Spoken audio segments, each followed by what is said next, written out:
చూస్తున్నాడు. సమాజంలో సినిమాల్లో పిల్లలు ఏం చేస్తున్నారు చూస్తున్నాడు. ఇంటి ముందు ఉన్న పిల్లోడు ఏం చేస్తున్నాడు చూస్తున్నాడు. ఇంటి వెనకున్న పిల్లోడు ఏం చేస్తున్నాడు చూస్తున్నాడు.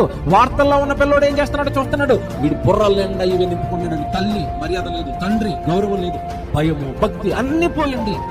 ఈరోజు కోపిస్తోళ్ళుగా పిల్లలు తయారవుతున్నారు. కోపం వాడి నిండా కోపం.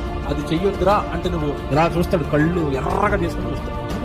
మీరు మీ పిల్లలు వాళ్ళు చూడలేదు మీ అంత మీరు చెప్పండి. ఇప్పుడు ఒక 30 సంవత్సరాలు 40 సంవత్సరాలు 50 సంవత్సరాలు ఉన్న వాళ్ళని అడుగుతున్నాను నేను. మీరు చిన్నప్పుడు మీ అమ్మ మిమ్మల్ని తిట్టినప్పుడు మీరు అలాగే చూసారా? చూడలేదండి. మనం ఇప్పటికి మా అమ్మ పేరు చెప్తే నాకు ఇప్పటికీ భయం కదండి. మన అమ్మ నాన్న అంటే మనకి తలదించే కదండి.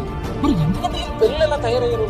వాళ్ళకట అమ్మకట అసలు శాంతవర్తనీయులు వారు ఎవరు శాంతిగా ఉండటం, ప్రేమగా ఉండటం, నెమ్మదిగా ఉండటం వాళ్ళకి తెలియదు. ఎందుకంటే సమాజం అంతా రియాలిటీ. బైబిల్లో దేవుడు ఏదైతే చెప్తాడో వానికి క్వైట్ ఆపోజిట్ గా లోకం చెప్తా ఉంటది. అందుకే వీడు ఎలా తయారవుతుంది. ఒక ఉదాహరణ చెప్తాను మీకు.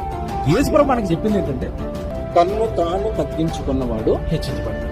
లోకంలో డైలాగ్ ఏంటో తెలుసా? ఇంపురు చిరుట్టు వేసుకుని మాసిపోయిన గడ్డం ఇప్పటి వరకు పెట్టుకుని ఆ గడ్డం కింద చెయ్యట్టు ఒక డైలాగ్ వేసేటప్పుడు ఏంటి డైలాగ్ చెప్ప తగ్గేదే లేదు. దేవుడు ఏం చెప్తున్నాడు బైబిల్లో? తన్ను తాను తగ్గించుకున్నవాడు హెచ్చించబడతాడు.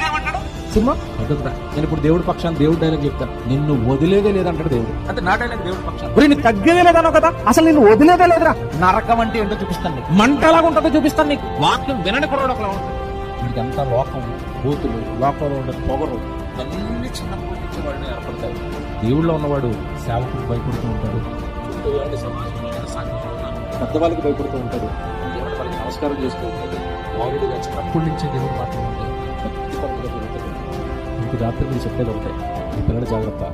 లోకపు ఛాయలు వాళ్ళ మీద ఇప్పటి వరకు మీకు తెలుసో తెలియకో పిల్లల్ని దేవుడికి దూరంగా వదిలేస్తే తల్లిదండ్రులుగా మీ బాధ్యత చిన్నప్పటి నుంచి వాళ్ళకి మీరు ఏమి నేర్పాలి? వాక్యం.